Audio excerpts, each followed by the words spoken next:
Chers amis, bonsoir. Bonjour, bon après-midi. Merci. Nous sommes heureux d'être ensemble et cela fait déjà une semaine que nous sommes séparés. Et nous sommes heureux d'accueillir nos intervenants, nos invités, le docteur Amégan qui est régulièrement avec nous maintenant. Nous voulons saluer Denis Ndiaye, le pasteur Herculano. Nous sommes heureux d'avoir avec nous le pasteur Max René Laurent, le pasteur Voltaire, pour une émission, une étude biblique très importante qui a été souhaitée par plusieurs et pour laquelle nous allons essayer d'apporter les réponses que vous attendez. Alors, le thème est « Pourquoi faut-il être baptisé ?» Au fond, cette question pourrait être une question banale si seulement elle était posée dans un contexte hors chrétien. Seulement, dans le monde entier, la question se pose et quand on analyse la manière dont certains mouvements religieux administrent le baptême ou utilisent les moyens d'entrer dans leur communauté, la question se pose, faut-il être baptisé? Pourquoi il faut être baptisé ou doit-on être baptisé pour être sauvé? C'est une question qui mérite toute notre attention dans la mesure où régulièrement nous entendons des gens qui disent qu'ils prennent leur baptême de feu, certains prennent le baptême de l'air, d'autres prennent des baptêmes de toutes sortes. Alors, ma première question à mes invités et à vous tous, chers internautes, à qui je souhaite la bienvenue, tant sur YouTube que sur le groupe, vous avez la possibilité de prendre la parole, d'intervenir, de donner votre avis et de répondre aux questions et aussi répondre à la première question, qu'est-ce que le baptême? Alors, pour faciliter les choses, je vais poser la question à Pasteur Voltaire qui va nous donner une définition. Pasteur Voltaire, qu'est-ce que le baptême? Lorsqu'on pose cette question, quelle est votre réponse? Quelle est ta réponse? Merci beaucoup, Pasteur Roger. C'est un plaisir pour moi d'être à nouveau sur la plateforme. Le baptême, pour donner une réponse qui soit des plus simples, c'est l'immersion d'un être humain. L'individu entre dans l'eau et ressort. Tout simplement une réponse, on va dire, simpliste. Il s'agit d'une immersion. Maintenant, du point de vue biblique, cette immersion se traduit par une confession de notre foi dans ce que Christ a réalisé en faveur de l'humanité lors de sa mort, son ensevelissement et sa résurrection. C'est aussi par ce moyen que nous attestons de notre mort au péché. Le baptême peut encore prendre d'autres définitions, mais voilà, me semble-t-il, celles qui sont les plus essentielles. Voilà. Docteur Amégan, est-ce que tu as une définition du baptême? Oui, je dirais que le baptême chrétien. Le baptême chrétien est une double initiation. Une initiation à la vie de Christ et deuxièmement, une initiation qui introduit celui qui a été baptisé dans l'Église de Jésus-Christ. Oui. Pasteur Laurent, peut-être une définition ou un complément de définition? Et tout à fait. Et si vous me permettez, je vais commencer par dire ce que la Bible dit que le baptême n'est pas, pour justement dire après ce que la Bible annonce qu'est le baptême. 1 Pierre 3, 21. Il est écrit, nous sommes sauvés par un baptême qui ne consiste pas, 1 Pierre 3, 21, dans la purification d'une impureté physique. Donc, c'est ce que le baptême n'est pas. Mais l'engagement d'une bonne conscience envers Dieu. Il nous sauve à travers la résurrection de Jésus-Christ. Le baptême, par conséquent, est le symbole d'un engagement spirituel que l'on prend avec Dieu. Pasteur Herculano a peut-être une vision du baptême.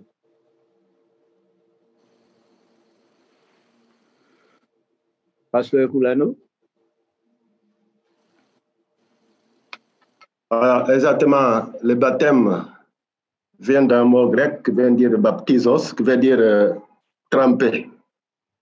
Donc nous pouvons dire que c'est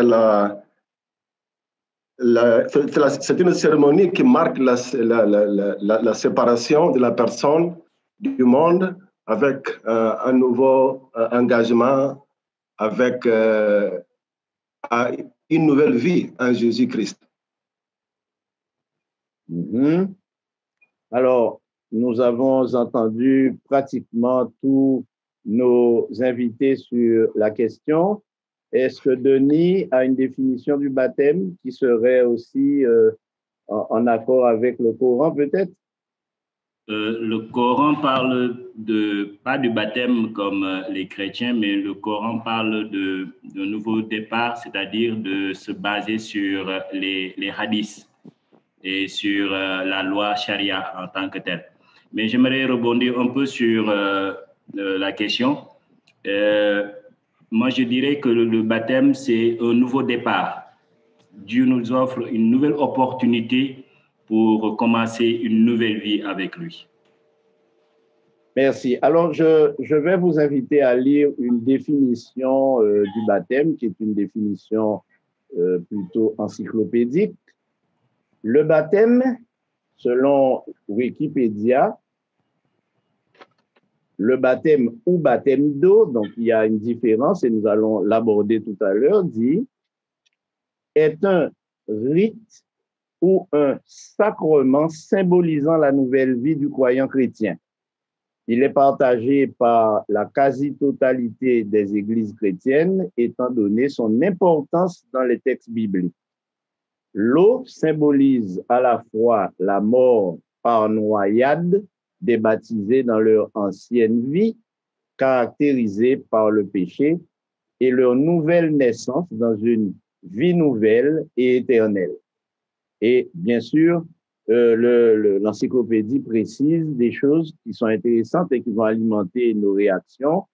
Pour le catholicisme et l'orthodoxie, le baptême est le sacrement de la foi en Jésus-Christ, par lequel le chrétien est sauvé, purifié du péché en devenant enfant de Dieu.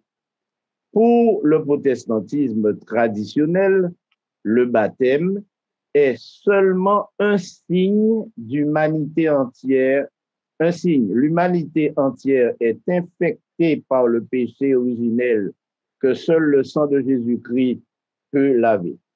Tout en souscrivant à cette compréhension, le christianisme évangélique réserve le baptême aux adultes car il doit suivre la conversion et la nouvelle naissance, alors que le protestantisme traditionnel pratique en général le pédobaptisme, considérant que c'est le signe d'une main tendue de Dieu vers l'homme et non l'inverse. Certaines églises protestantes pratiquent en outre le baptême par immersion, ce qui peut se pratiquer dans un point d'eau extérieur ou dans un bassin aménagé dans un bâtiment désigné à cet effet.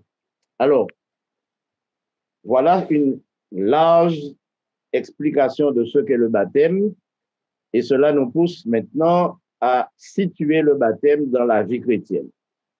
Alors, quelle est la place du baptême dans la vie chrétienne de façon générale? Alors, dans la vie chrétienne, le baptême est, nous avons dit tout à l'heure, un engagement.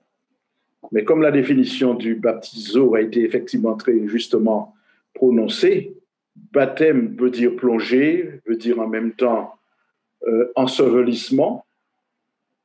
C'est ce que l'apôtre Paul va traduire dans ces termes dans Romains, le livre de Romains chapitre 6, verset 3. Ignorez-vous que nous tous qui avons été baptisés en Jésus-Christ, c'est en sa mort que nous avons été baptisés. Nous avons donc été ensevelis avec lui, afin que comme Christ est ressuscité par la gloire du Père, de même nous aussi, nous menions une vie nouvelle. D'autres versions disent que nous marchions en nouveauté de vie. En quelque sorte, le baptême ici, c'est pour le chrétien, nous avons une deuxième étape considérée comme un ensevelissement. Le pasteur qui disait il y a un instant l'idée de l'immersion, du plongeon, oui, c'est correct. Alors, quelquefois, symboliquement, on dit c'est un tombeau liquide. Cette expression s'utilise. Elle n'est pas tout à fait inexacte parce que l'idée de l'ensevelissement va tout à fait avec cette définition qui est donnée. Donc, c'est un peu ce que je peux déjà dire concernant le baptême comme étant une adhésion au message du Christ. Selon ce qui se dit, selon ce que nous avons entendu, selon ce qui a été énoncé, le baptême serait donc un rite chrétien. Est-ce un rite de passage, comme cela se pratique dans certaines sociétés secrètes? Est-ce un rite d'initiation qui fait que celui qui veut participer aux activités d'une communauté particulière, qu'elle soit chrétienne ou autre, doit passer par ce rite d'initiation? Qu'est-ce qu'on peut encore dire du baptême par rapport à sa place dans la vie chrétienne? Puisque nous parlons de nouveau départ, de nouvelle vie, est-il nécessaire donc d'être baptisé pour cela? Le sens biblique du baptême plonge aussi ses racines dans l'Ancien Testament. C'est vrai que c'est dans le Nouveau Testament que nous avons les références les plus claires sur le baptême, mais déjà dans l'Ancien Testament, les ablutions, le souverain sacrificateur qui, par exemple, après avoir offert le sacrifice, doit se laver le corps, tous ces gestes-là sont quelque part une image du baptême. Parce que c'est intéressant, j'ai pu vérifier cela. La traduction grecque de l'Ancien Testament utilise justement le mot baptizo pour les ablutions et le souverain sacrificateur qui lave son corps. Maintenant, comme je le disais, c'est beaucoup plus dans le Nouveau Testament que nous avons une idée plus claire et plus nette du baptême, et ça a commencé avec le baptême de Jean-Baptiste. Le baptême de Jean-Baptiste est justement appelé un baptême de repentance, parce que c'est à la repentance que Jean-Baptiste appelle tous ceux qui l'écoutaient, tous ceux qui venaient à lui. Mais ce baptême de repentance a aussi, selon le message de Jean-Baptiste, a aussi un aspect très important.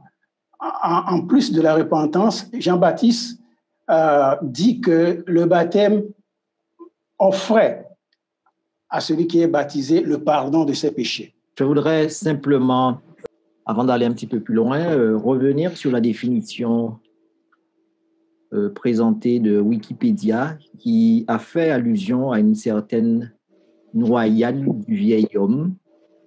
Je voudrais rappeler que l'individu qui entre dans l'eau du baptême est déjà mort. Alors, je parle du vieil homme, cet homme spirituel dont nous avons parlé la fois dernière, ou cet homme charnel, je pourrais peut-être dire les choses ainsi.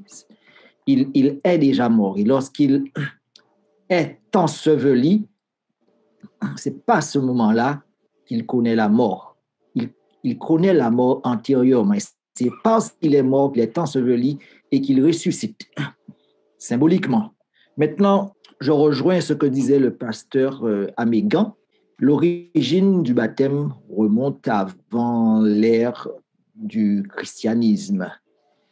Quand Christ se fait baptiser, l'expérience est déjà mise en place par Jean le Baptiste, qui lui-même, on retrouvera dans les annales de l'histoire que les Esséniens pratiquaient le baptême.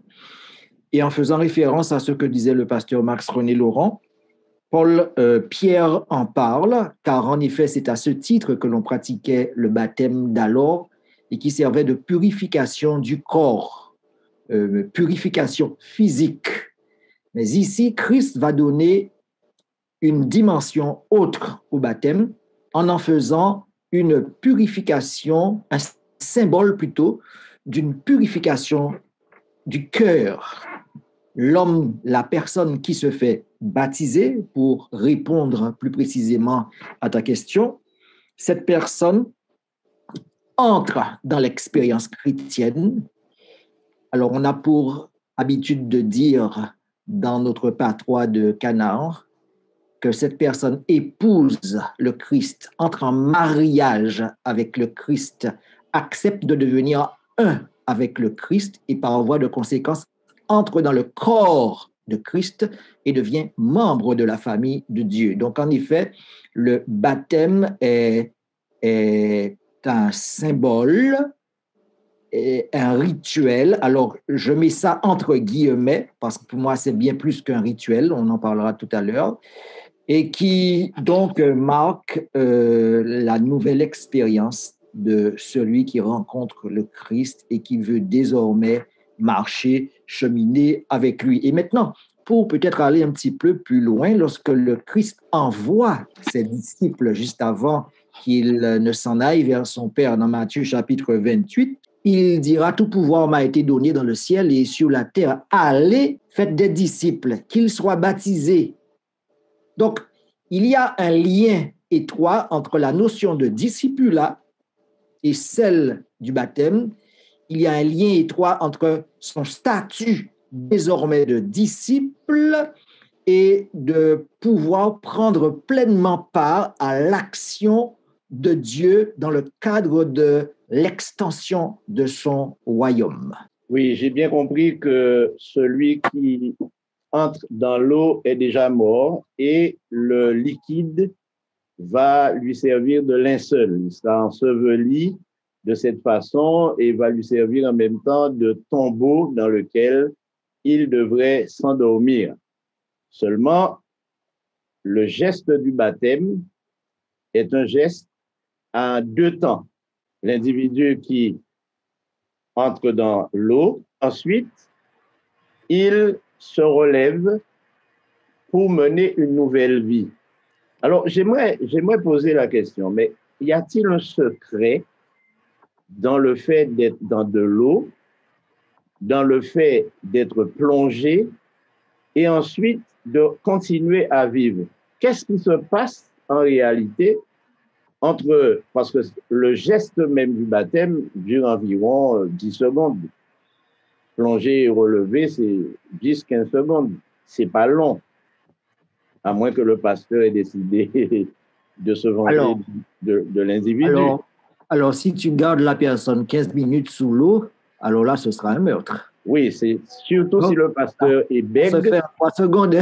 Surtout si le pasteur est bègue et qu'il n'arrive pas à prononcer la formule qui permettrait à l'individu d'échapper justement à une mort certaine. Qu'est-ce qui se passe?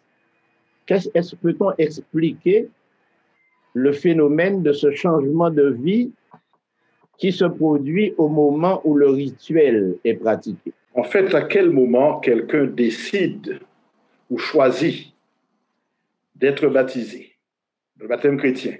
À quel moment cette décision est prise? Le texte de Paul aux Corinthiens, de Corinthiens 5, 17, si quelqu'un est en Christ, il est une nouvelle créature. Donc la première étape, c'est d'être à Christ, qui fait de celui qui vient à lui une nouvelle créature. Romains 8, 1er, il n'y a plus aucune condamnation pour ceux qui sont en Jésus-Christ. Par conséquent, l'adhésion à Christ est la première étape qui va conduire ensuite vers ce symbole. Et maintenant, pour répondre précisément à la question, c'est que, en fait, l'engagement d'une bonne conscience, ce n'est pas le liquide qui va effectivement opérer un miracle. Il y a déjà la disposition de cœur à aller vers le Christ et d'en faire son sauveur et son Seigneur. Et ensuite, le symbole du baptême sera la preuve de l'engagement. Même si on peut trouver effectivement en mentionnant de nouveau Romains 6 premier, qu'il y a l'ensevelissement puis la résurrection, puisque la personne qui est plongée dans l'eau est d'abord ensevelie symboliquement, puis ramenée. Par conséquent, cette idée, c'est le fait d'être ramené, après, c'est de marcher en nouveauté de vie. Marcher en nouveauté de vie. Pourquoi? Parce qu'un engagement a été pris. Avec qui? Avec le Christ. Comment? Philippiens 4,13, par celui qui nous fortifie. Donc, en quelque sorte, je vais marcher avec Christ, je m'engage. Je ne suis pas en capacité de le faire à titre personnel, mais puisque en Christ, on est une nouvelle créature, eh bien, c'est possible. Donc, en d'autres termes, on peut dire que le baptême, ce n'est pas le miracle de l'eau, ce n'est pas le liquide qui fait la transformation. Le liquide vient effectivement dans un processus qui a commencé avant, ce que disait Pasteur Voltaire à juste titre. La personne s'est déjà remise au Christ, a déjà décidé de ne plus exister par elle-même. Si je vis, ce n'est plus moi qui vis, c'est Christ qui vient en moi, Paul. Par conséquent, après, elle va au baptême. Donc, l'eau, miracle de l'eau, non. Purification du corps, non. Engagement d'une bonne conscience envers Dieu, oui. Et c'est dans ce sens-là que effectivement, je vois l'idée de ta déclaration, Pasteur Roger. C'est correct, ce n'est pas l'eau qui va faire le miracle, mais l'eau y participe parce que Christ l'a introduit dans le processus d'engagement. Alors, il aurait pu introduire autre chose, mais c'est ce qu'il a choisi de faire, qui va d'ailleurs remplacer la circoncision, qui était aussi un acte et qui quelquefois était un rite de passage. Et là, on va découvrir que le baptême chez les chrétiens sera le nouvel acte d'appartenance. J'ai noté que le baptême ne consiste pas en un miracle instantané lié à l'eau, mais un rite symbolique pour marquer le passage d'une vie à une autre. Mais alors, si le baptême vient après l'engagement envers Christ, la question qui vient tout naturellement est, pourquoi faut-il être baptisé? Tout simplement parce que le Christ a demandé. Évangile de Marc, chapitre 16, verset 16, celui qui croira et qui sera baptisé sera sauvé. Donc, pourquoi le Christ le demande? C'est facile de dire « je m'engage ». Et pourtant, on va découvrir que cet acte aussi simple qu'est l'immersion va poser problème à de nombreuses personnes qui disent aimer le Christ, mais qui ne passeront jamais par le baptême, cet acte simple. Alors c'est là que, en quelque sorte, on peut dire que le Christ fait un criblage ou une sélection ou une démonstration de véritablement ceux qui s'engagent, parce que c'est une soumission qu'il faut accepter et c'est Christ qui l'a demandé. Ça, c'est la première partie de la réponse que l'on pourrait donner. La deuxième partie de la réponse serait donc que Christ non seulement l'a demandé, mais en a donné aussi l'exemple. Christ en a donné l'exemple. Et c'est très important parce que lui qui n'a pas besoin d'être baptisé, il l'a fait. D'ailleurs, dans sa discussion avec Jean-Baptiste qui se sentait indigne de le baptiser, le Christ lui dit « accomplissons ce qui est juste ». Et finalement, Jean ne lui a plus résisté et il a baptisé. Donc, c'est très important le baptême parce que, un, comme le pasteur vient de le dire, notre Seigneur nous le demande. Deux, parce qu'il nous en a donné aussi l'exemple. Était-il nécessaire d'entrer dans l'eau pour que les hommes comprennent la nécessité de vivre différemment? Jean-Baptiste baptisait effectivement tous ceux qui venaient à lui et qui reconnaissaient leur péché. Et d'ailleurs, l'apôtre Paul a eu l'occasion de poser la question à certains, avez-vous été baptisés? Ils ont dit oui. Et en disant oui, Paul leur pose la question, mais de quel baptême avez-vous été baptisés? Je cite Acte 19. De quel baptême avez-vous été baptisés? Et ils répondent du baptême de Jean. Alors, peut-on expliquer ce que serait le baptême de Jésus par rapport au baptême de Jean? Mais juste avant, j'aimerais donner la parole à Jean-Claude Bitati. Oui, pasteur, parce que par rapport à la question que tu as posée, je m'explique le verset de Galates 3 et le verset 27, puisque c'est parlant du baptême, parce que pour moi, le baptême, il y a quelque chose qui se passe. Je ne sais pas, pour moi, il y a quelque chose qui se passe par rapport au entrer dans l'eau, sortir dans l'eau, je pense qu'il y a quelque chose qui se passe. Alors, parce que le verset 27 dit, vous tous qui avez été baptisés en Christ, vous avez revêtu Christ. Est-ce qu'on peut m'expliquer ce verset? Parce que le verset dit, bah, vous tous qui avez accepté Jésus, mais c'est vous tous qui avez été baptisés en Jésus. Vous avez revêtu Christ. Est-ce que c'est lorsqu'on se baptise qu'on revêt Christ? Ou est-ce que c'est avant d'être baptisé qu'on revêt Christ? Parce que le texte dit que vous tous qui avez été baptisés, vous revêtez Christ. Ou bien après? Quelle est la référence que tu as donnée? Galates 3, verset 27. Au chapitre 2 de Galates, au verset 20, il est dit « J'ai été crucifié avec Christ, et si je vis, ce n'est plus c'est Christ qui vit en moi. » Je pense qu'une possibilité de compréhension, c'est que revêtir Christ, c'est faire de lui celui qui en nous habite désormais.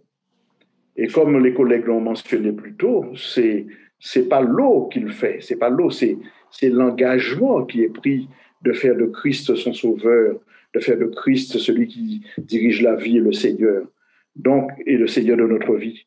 Donc, c'est revêtir Christ, c'est faire que, en fait, je ne m'appartiens plus à moi-même, c'est Christ qui m'habille, qui m'habite, qui me possède. Mais l'eau elle-même, vous savez, il y a des gens qui vont à la mer tout le temps et qui peut-être sont plongés tout le temps, mais il n'y a pas de changement pour autant parce que l'acte de plonger n'est pas en lui seul suffisant. Il y a la disposition de cœur, d'esprit, l'adhésion à Christ qui sont complètes, qui sont essentielles en tout cas, dans ces cas-là.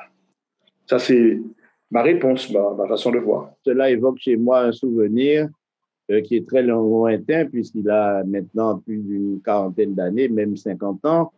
Je me souviens de quelqu'un qui était alcoolique, mais qui voulait absolument être baptisé. Et à cause de son addiction, on était un peu réticent à le plonger, en fait. Alors, le jour du baptême, c'est un samedi après-midi, il s'est déshabillé, s'est mis en slip de bain, il a plongé à côté du pasteur, il a nagé tout autour et ensuite il est sorti, il a dit « Maintenant, je suis baptisé ».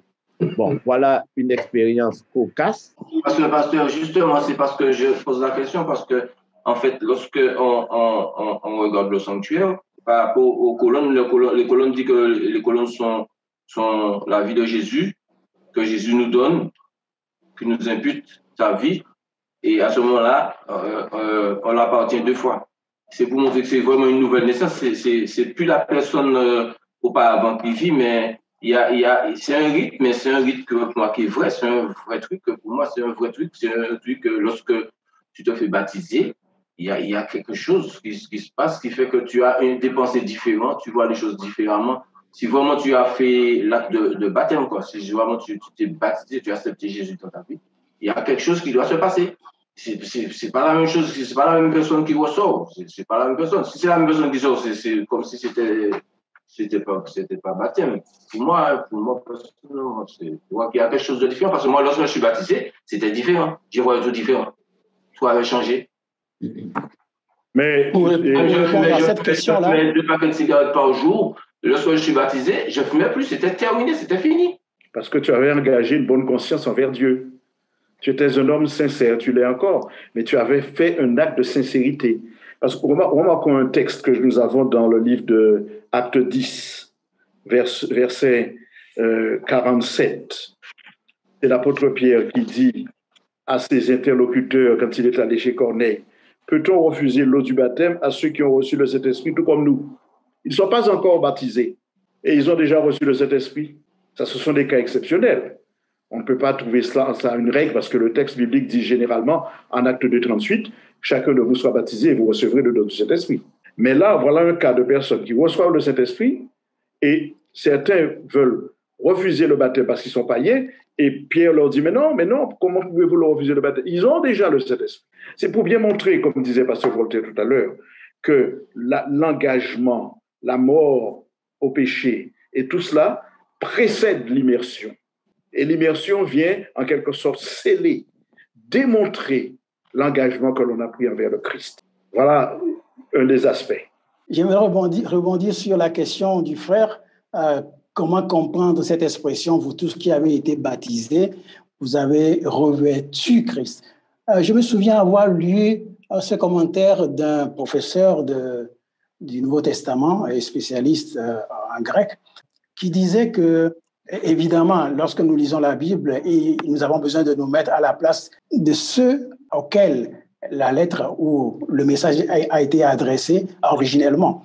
Et ce livre disait, ce commentaire disait que dans la religion païenne, lorsque des gens, des adeptes de ces religions-là, se font initier donc pour devenir membres à part entière de cette religion-là, après l'initiation, ils sont revêtus d'un habit qui les identifiait à cette religion-là. Donc, ce que Paul est en train de dire aux chrétiens de Rome, qui étaient païens au départ, il leur dit, voilà ce que les païens font. Mais vous, ce n'est pas un habit que vous avez revêtu, mais c'est Christ lui-même que vous avez revêtu. Donc, le baptême est ce que je disais au départ, le baptême est essentiellement une initiation à la vie du Christ. J'aimerais rajouter quelques éléments par rapport aux réponses qui ont été données à cette question. Rappelez un élément de départ. Le baptême par immersion est avant tout, ou plutôt est un symbole. Alors, qu'entendons-nous par symbole? Nous dirions que c'est une image, c'est une représentation, comme l'anneau du mariage représente l'alliance, représente le mariage. Le baptême par immersion représente, et je vais rajouter, le baptême. Alors, lorsque nous sommes dans Romains chapitre 6, Paul va prendre le temps afin d'expliciter le lien qu'il y a entre le baptême et le salut. Il dit, que dirons-nous donc? Demeurerions-nous dans le péché afin que la grâce abonde? Il poursuit au verset 2, loin de là. Et il dit, nous qui sommes morts au péché, comment vivrions-nous encore dans le péché? Et voilà ce qu'il y a d'intéressant dans le texte au verset 3. Il dit, ignorez-vous que nous tous qui avons été baptisés en Jésus-Christ, c'est en sa mort que nous avons été baptisés. Au verset 4, nous avons donc été ensevelis avec lui par le baptême en sa mort, afin que comme Christ est ressuscité, en d'autres termes, Paul est en train de dire quoi ici? Paul est en train de dire, mes amis, ce n'est pas l'eau dans laquelle vous êtes entrés qu'est le baptême, c'est le symbole. Et le symbole n'est pas la chose, mais une représentation de la réalité. Et cette réalité, c'est laquelle? C'est la mort, l'ensevelissement et la résurrection de Jésus. En d'autres termes, il y a eu un baptême. Il y a eu un baptême dans l'histoire de l'humanité et c'est le baptême de Christ. Et c'est rien d'autre que sa mort, son ensevelissement et sa résurrection. C'est ça le baptême. Lorsque le Christ mourait, qu'il fut enseveli et ressuscité, il donnait la possibilité par la foi à tous ceux qui croyaient en lui d'être baptisés. Et c'est donc la raison pour laquelle Paul va déclarer dans Galates 2, verset 20, il parlera de son baptême dans les termes suivants, « J'ai été crucifié avec Christ ». Il était en train de dire, « J'ai été baptisé avec Christ ». Et parce que je crois que mon baptême, c'est-à-dire mon salut, je l'ai de par le sacrifice de Jésus, alors je vais poser un acte afin de le signifier et de le démontrer. Cet acte posé, c'est le baptême par immersion. Et c'est la raison pour laquelle je me plais souvent à dire que nous disons que le larron sur la croix n'a pas été baptisé, mais moi je dis que non. En réalité, s'il y a quelqu'un qui a été baptisé, c'est le larron, parce qu'il était à la croix, il était en compagnie de Jésus, il était à proximité de lui et il a vécu en direct son propre baptême dans la personne de Jésus. Et l'individu, donc, lorsque nous entrons en alliance, nous nous marions, c'est la bénédiction que prononce le pasteur qui fait en fait le mariage, ajouter à cela les vœux qui sont partagés. Mais ce n'est pas l'alliance que nous portons qui fait que nous soyons mariés. L'alliance est le symbole d'une réalité invisible, mais qui est vraie et qui est très vraie. Je serais tenté de poser une question bizarre peut-être, mais alors si on s'inscrit dans tout ce qui est dit, pourquoi baptise-t-on des bébés? Mais juste avant, pour moi, c'est important de dire que le larron sur la croix est rentré au bénéfice du baptême de Jésus. Mais il n'a pas été baptisé parce que baptiser veut dire plonger. Et si nous voulons rester avec l'étymologie du mot, on ne peut pas dire qu'il a été baptisé. Cependant, comme la grâce du Christ sauve tous les hommes et qui ne pouvaient pas descendre de là pour aller et être plongés, la miséricorde du Christ, ça démontre bien comment l'amour du Christ dépasse les symboles, dépasse les actes qui sont posés par les hommes.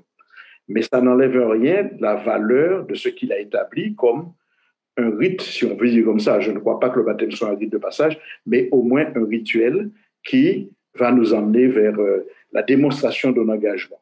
Alors, pour venir à la question que tu poses concernant les bébés, c'est précisément cela. C'est que, et nous avons mentionné tout à l'heure Marc 16, verset 16, celui qui croira et qui sera baptisé sera sauvé.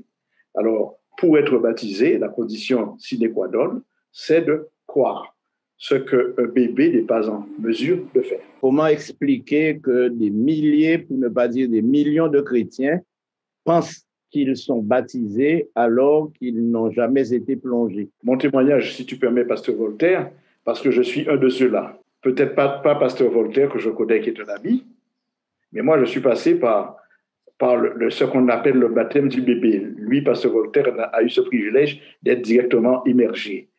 Mais je ne dis jamais que j'ai été baptisé 2 fois. Et Pasteur Roger le sait. Pasteur Roger connaît bien mon histoire spirituelle et mes premiers pas dans l'Église.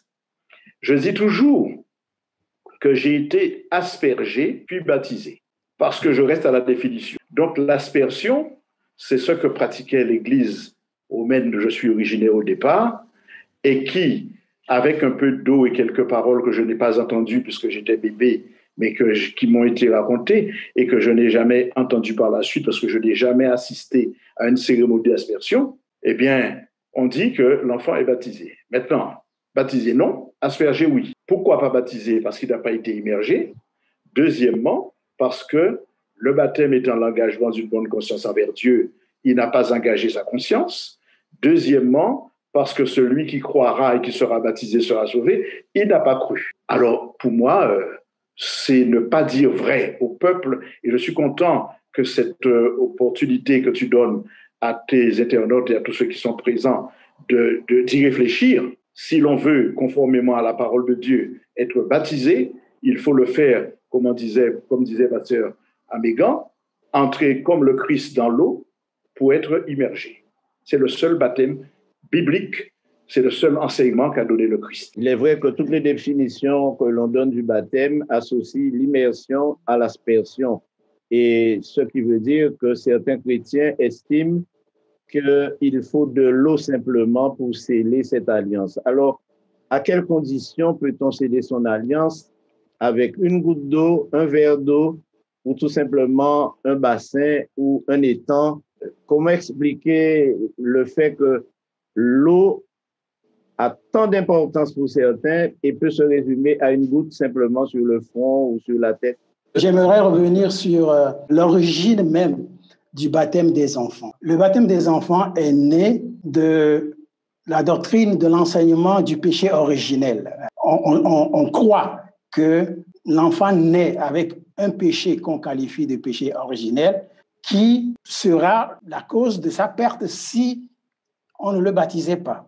Donc, ça aussi, c'est pas un enseignement qui est juste. C'est vrai que nous avons tous hérité du péché d'Adam, la propension au péché, la nature pécheresse. Mais le texte d'Ézéchiel nous dit, chapitre 18 nous dit que chacun mourra pour son péché. Et cette mort-là, ce n'est pas ce que la Bible appelle la première mort, donc c'est la deuxième mort. Donc, à partir de cet enseignement qui n'a pas une fondation biblique, le péché originel, on a forgé donc l'enseignement du baptême des enfants. Maintenant, on va justifier cet enseignement des enfants en forçant certains textes bibliques, comme par exemple tous ces textes qui parlent de quelqu'un qui a été baptisé avec sa maisonnée.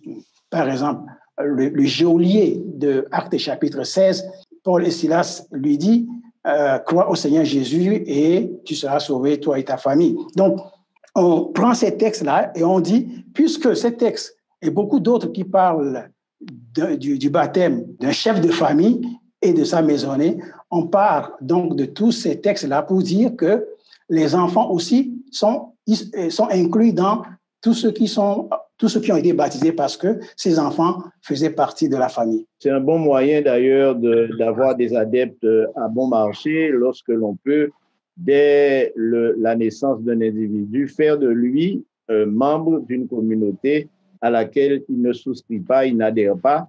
Et c'est pourquoi il y a un deuxième rite qui doit lui permettre de faire son adhésion et un troisième rite dans un certain cas où il fait un renoncement à tout ce qui pourrait être caustique et nuisible à son salut. Alors revenons à la question du baptême. Pourquoi faut-il être baptisé?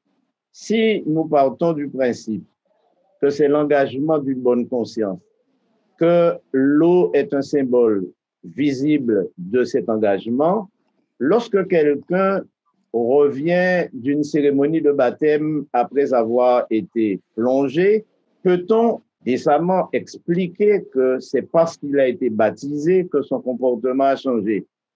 Je me souviens que j'ai été baptisé en 1966 dans une mer très agitée et le pasteur avait du mal à me plonger, de sorte que à un certain moment, il m'a dit « baisse-toi » et nous avons été tous les deux recouverts par une grosse vague.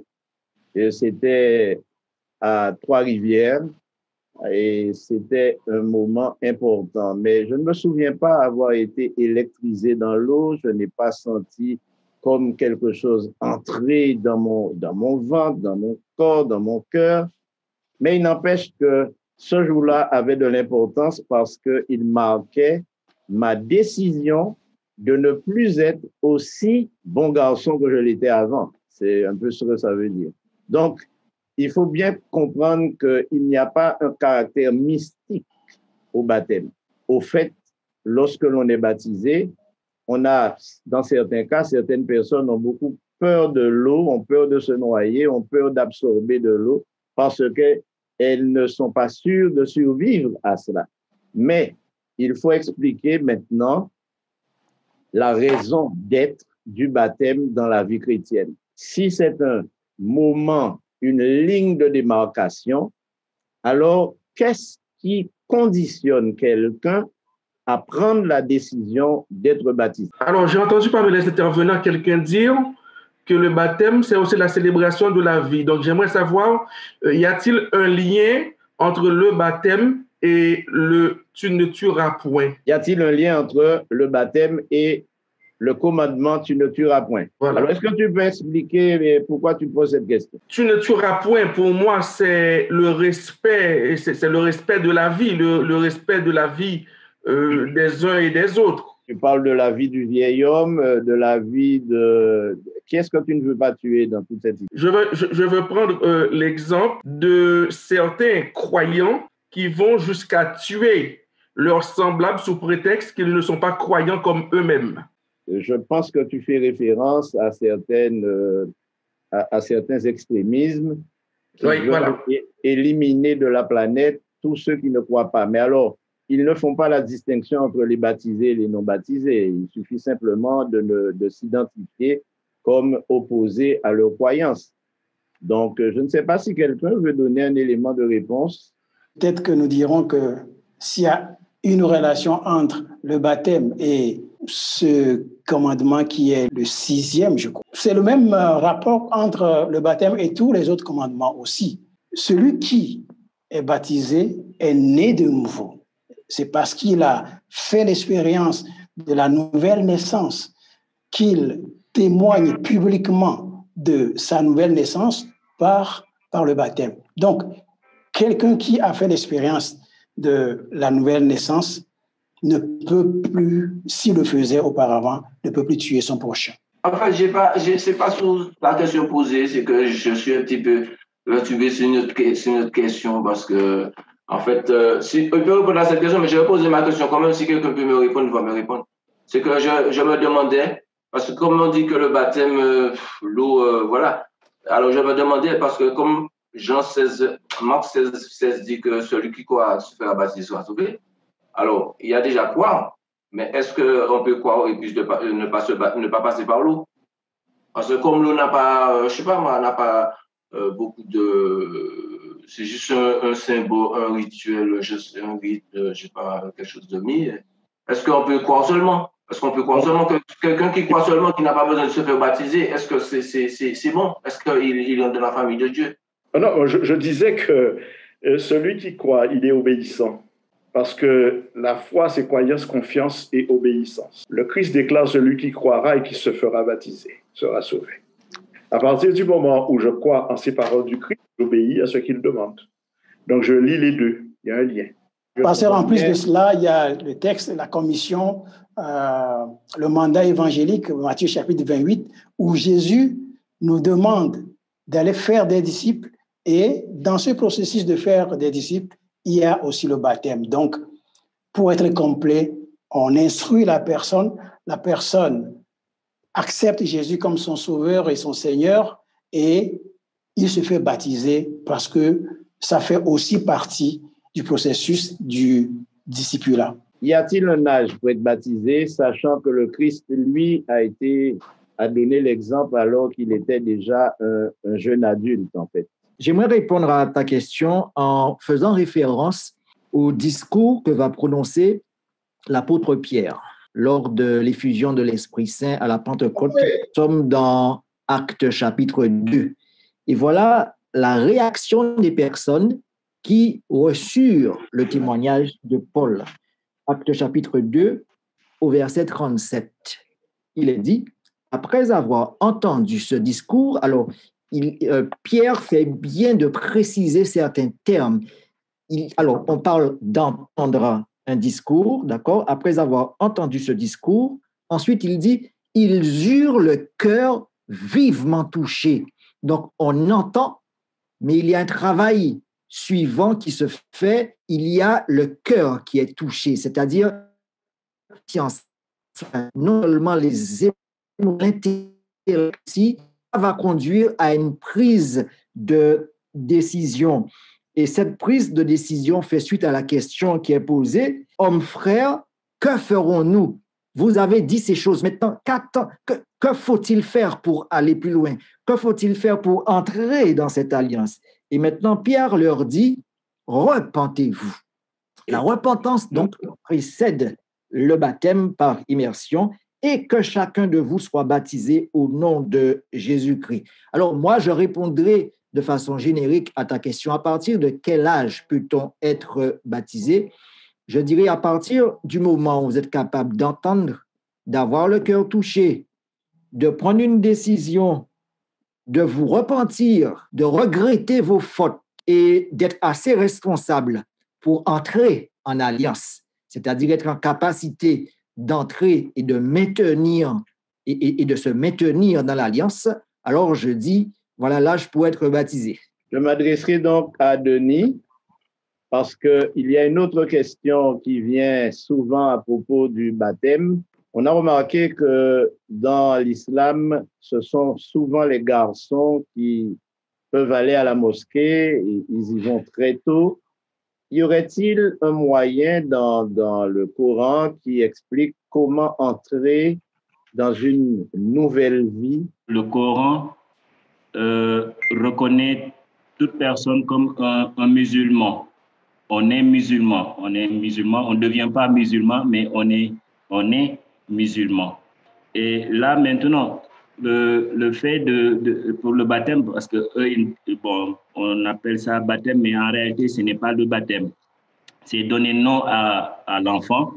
Et le fait de le raser, c'est une façon de lui symboliser qu'il est venu sur la terre et il doit maintenant participer à la vie terrestre au sein des hommes.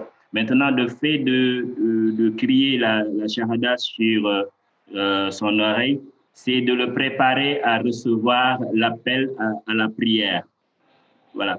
Mais le fait maintenant que les garçons partent seuls à la mosquée, j'ai trouvé une sourate, la sourate 2, le verset 195, qui dit que Dieu ne fait pas de distinction. Dieu aime tout le monde, y compris le garçon comme la fille, l'homme comme la femme. Mais il y a plusieurs écoles qui définissent l'acceptation de l'homme à la mosquée et la femme de prier à la maison.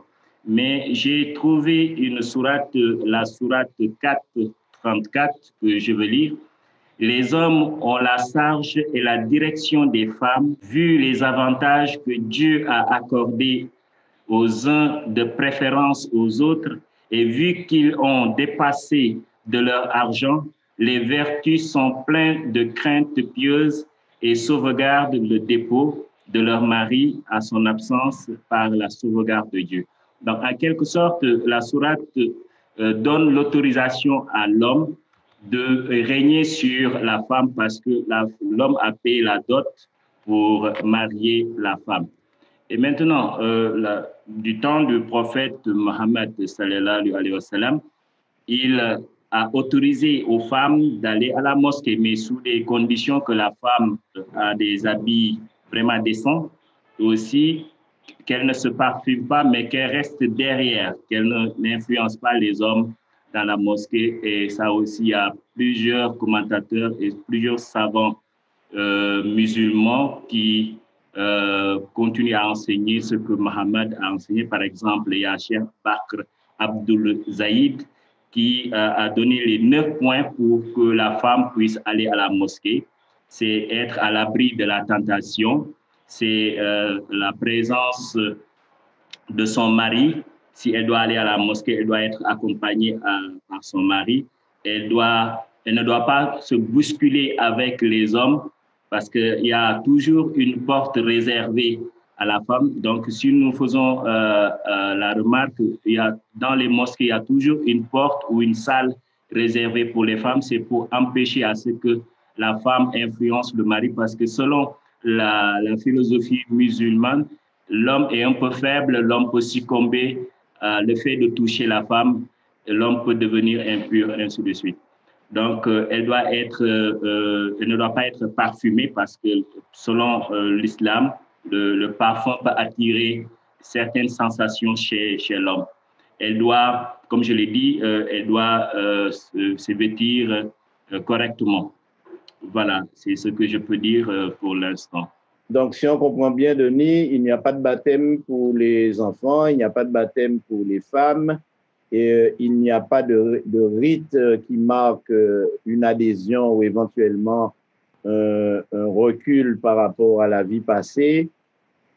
On est d'office un enfant de Dieu et on le demeure jusqu'à sa mort, d'après ce que j'ai compris dans l'islam.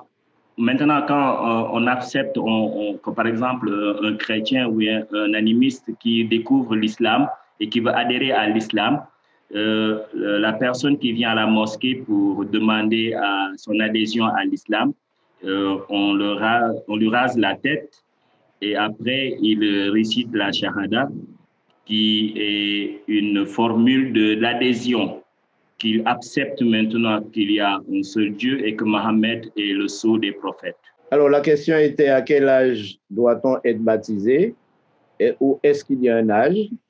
J'ai bien compris qu'il suffit d'être conscient, de prendre la décision de suivre Jésus, de s'écarter de toute mauvaise voie et de prendre une orientation et donner une autre direction à sa vie. Qui doit être baptisé? Le texte de Marc chapitre 16 dit « Allez et prêchez l'évangile.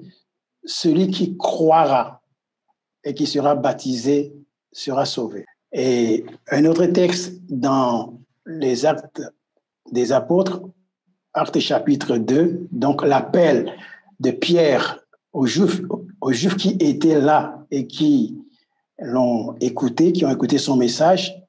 Pierre dit, repentez-vous et que chacun de vous soit baptisé. Donc, lorsque nous mettons ces textes côte à côte, nous dirons que les conditions fondamentales que nous avons besoin de réaliser pour être baptisés, c'est de mettre notre foi en Jésus comme le seul capable de nous sauver, parce que c'est lui seul qui est mort à notre place, nous repentir de notre vie passée. Nous avons étudié ces choses le jeudi dernier, donc naître de nouveau et ensuite passer à l'acte public, à ce témoignage public devant tout le monde que nous avons accepté Jésus-Christ et que nous avons renoncé à notre vie passée. Ma question finale sera, quel sera le sort de tous ceux qui par milliers ou par milliards vivent dans des pays où le baptême ne fait pas partie de leur vie religieuse, de leur rite et aussi de leurs habitudes religieuses? Avez-vous une réponse? Bon, je pense que pour ces gens-là, il suffit seulement qu'ils croient. Parce qu'ils n'ont pas de condition de se faire baptiser. C'est comme, par exemple, les voleurs sur la croix. Ou bien comme quelqu'un, par exemple, qui est au lit dans son chevet de mort. Si on le prêche l'évangile sur son chevet de mort et qu'il accepte Jésus, il n'a pas de condition qu'il se lève et là, s'il fait baptiser, puisqu'il n'a pas de condition de cela dans un hôpital. Donc, il suffit seulement qu'il accepte, Dieu est suffisamment juste et bon pour pouvoir accorder la vie éternelle à la personne. Il suffit de croire. Mais alors, oui. Cette disposition de l'esprit est à la portée de tous les hommes, qu'ils soient dans des pays où les conditions ne sont pas réunies pour, je veux dire, les conditions culturelles ou religieuses ne sont pas réunies pour un baptême d'eau, mais aussi dans les endroits où cela est pratiqué et où les hommes se livrent à cette dispensation. Alors, il nous faut conclure puisque le temps s'écoule et je veux vous remercier d'avoir été présent et d'avoir posé aussi des questions. Mais faut-il absolument être baptisé pour être un enfant de Dieu? À la question concernant les pays où les gens n'ont pas été baptisés, etc. Moi, je pense qu'il y a des questions dont nous n'avons pas la réponse. Celle-là me dépasse. Je la laisse à Dieu parce qu'il a une révélation écrite qui indique clairement sa volonté. Quand il y a des dispositions particulières que j'ignore, c'est comme la question qu'on me pose assez souvent en parlant de certaines personnes. Penses-tu qu'avec ça, elle sera sauvée? Je dis ça sincèrement, j'ai pas cette capacité. Dieu a déterminé la ligne de conduite de ce qu'il appelle à la conversion. Maintenant, dans certaines conditions, qui va être sauvé ou pas, qui n'aurait pas été en mesure d'accomplir ce qu'il a enseigné, je ne sais pas. Alors, la deuxième partie de ta question, c'était quoi, Pasteur Roger? C'était quoi? Oui, je parlais de l'obligation d'être baptisé pour être sauvé. Oui, en tout cas, je complète en disant que c'est exactement ce que le Christ demande. Maintenant, les cas exceptionnels qu'on a cités, comme le larron sur la croix, qui ne pouvait pas redescendre, etc., mais qui a rendu un puissant témoignage. Pour nous, nous méritons ce que nos crimes nous ont causé. Et puis il dira à Christ, souviens-toi de moi quand tu viendras dans ton règne. Donc il a adhéré pleinement au message du Seigneur Jésus. Donc voilà un cas. Et je ne sais pas quels sont les cas particuliers que l'on peut encore avoir, mais je peux répondre simplement pour ce qui est de l'enseignement de la parole.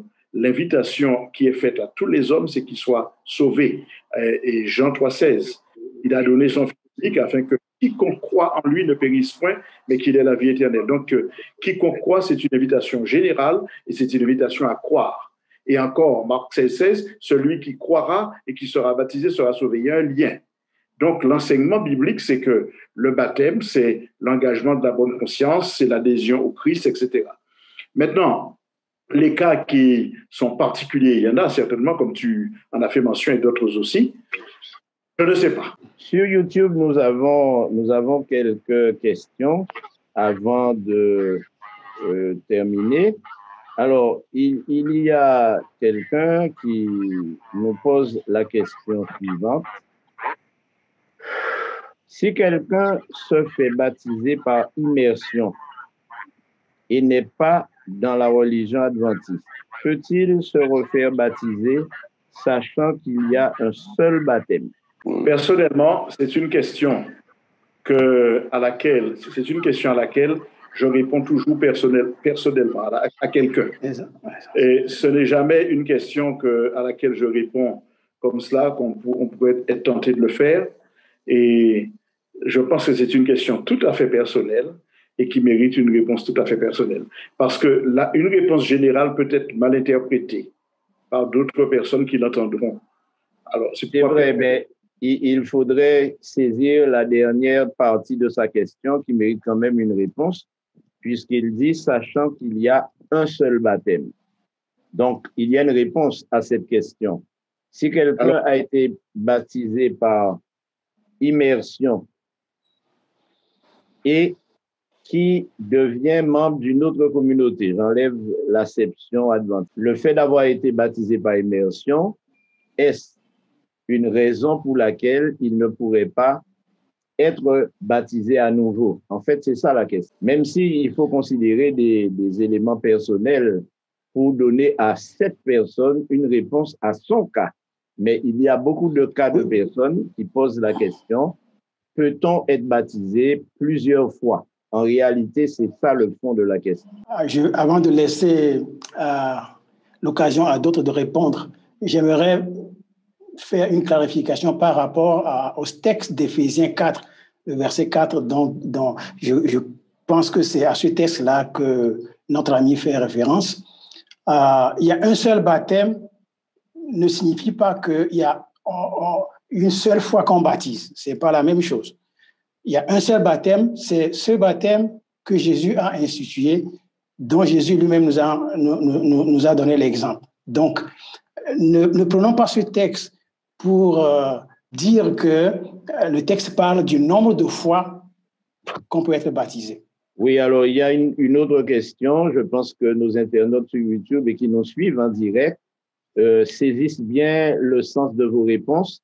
Mais l'autre question est, peut-on interdire le baptême à quelqu'un qui n'adhère pas totalement à toutes les doctrines d'une religion, mais qui accepte de suivre Jésus, son sauveur? Peut-être, je n'entends personne parler. Jésus dit qu'avant de procéder au baptême, il faut instruire la personne. L'instruction comporte donc les enseignements fondamentaux de la Bible. Donc, pourquoi refuserait-il un enseignement clair de la Bible tout en voulant être baptisé? Je trouve que c'est un peu contradictoire. Jésus lui-même dit, instruisez, et celui qui croira sera baptisé. Et même après le baptême, l'instruction continue. Donc, il serait judicieux pour cette personne, dès l'instant qu'il juge l'enseignement qui lui est donné, biblique, d'accepter de le suivre. Bien, je vous remercie d'avoir répondu aux questions. Je pense que nos internautes ont trouvé quelques satisfactions dans les réponses que vous avez faites. C'est un vaste sujet, c'est un sujet très important d'ailleurs, puisqu'il marque un tournant dans la vie de chaque chrétien. Je vous souhaite une bonne soirée pour tous. Je remercie les invités qui ont pris part à cette réunion, à cette étude biblique. Et je vous dis à la semaine prochaine.